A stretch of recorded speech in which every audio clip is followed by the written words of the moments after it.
Hello, Keyboard Krieger here. Today not with another test video, but with my very first devlog. I'm one of the devs of the infamous game Einzigartig, made for the MiniJam72. In the past jams I participated in, I was a coder and had some monkeys doing all the graphics and music stuff for me, but this time it was the other way around. I teamed up with my neighbor Mr. Marsky, who's a coder himself and who has no experience in pixel art or any graphics at all, so we decided he codes and I will do the graphic part.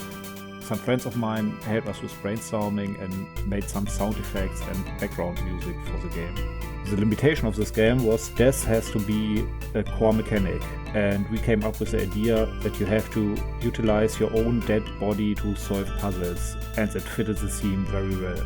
Other ideas we had were playing as a necromancer or as a death spirit who can shift between the living and the dead world. Both of them I have seen and played in the game jam made by other contestants. And one idea was a game like Untitled Goose Game, but with being the Grim Reaper himself and trying to kill people. This idea sounded the most fun, but seemed to be too complex to be done in 72 hours in one weekend. So we decided to go with the attempt with throwing around your own dead body, which was fun enough. It was Mr. Marsky's first jam and I have wife and kids, so we tried to keep the scope as low as possible. For me this meant, instead of making my own color palette for creating the pixel art, I went to low spec and searched a pre-made palette for one fitting my idea very well. And I finally decided to use the Sweet 16 color palette, just mentioning in case someone wants to try it out himself.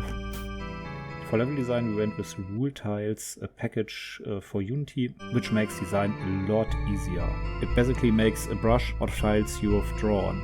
The difference to the normal tile palette is that these tiles are intelligent. They know if they are on the outside, on the inside, left, top or in a corner of your picture and change the look by themselves.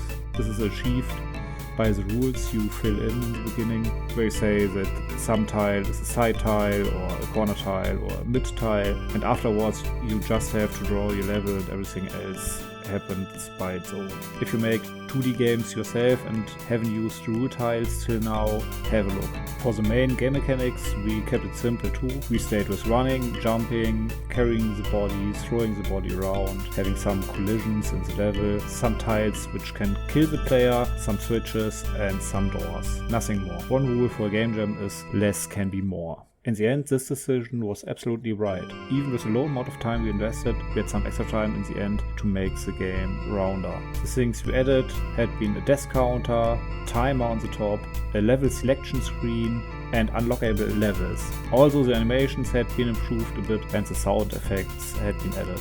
In the end, it was good enough for place 8 out of 77 contestants.